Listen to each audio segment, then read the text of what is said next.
গভীর বনে মিঠু ও টুনি নামে দুটি পাখি বাস করত। তারা ধান খেতে বনে জঙ্গলে ঘুরে ঘুরে তাদের জন্য খাবার সংগ্রহ করত। তখন তাদের খুব পিপাসা পেল এবং তারা একটি হ্রদে নেমে কিছুটা জল খেয়ে তাদের তৃষ্ণা মেটালো। তারপর তারা আবার রওনা দিল তাদের বাসার উদ্দেশ্যে।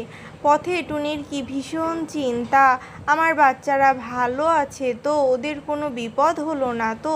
বাসায় পৌঁছে মিঠু টুনিকে বলল, দেখেছো টুনি, আমাদের বাচ্চারা একদম ভালো আছে, ওদের কিচ্ছু হয়নি। হ্যাঁ হ্যাঁ, তাই তো দেখছি, বলে টুনি তা দিতে লাগলো।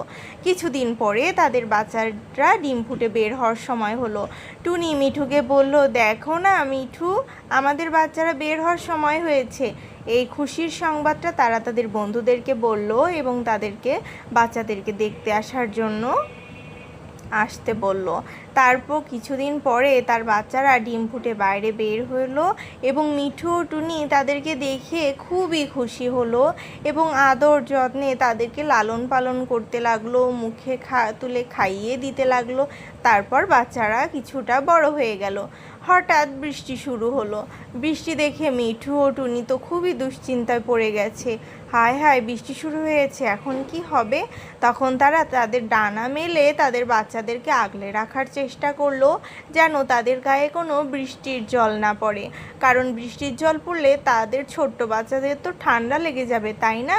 বৃষ্টি থামার পরে তারা তাদের বাচ্চাদেরকে নিয়ে দূর আকাশে বেড়াতে চলে গেল এবং মনের আনন্দে ভাসতে লাগলো।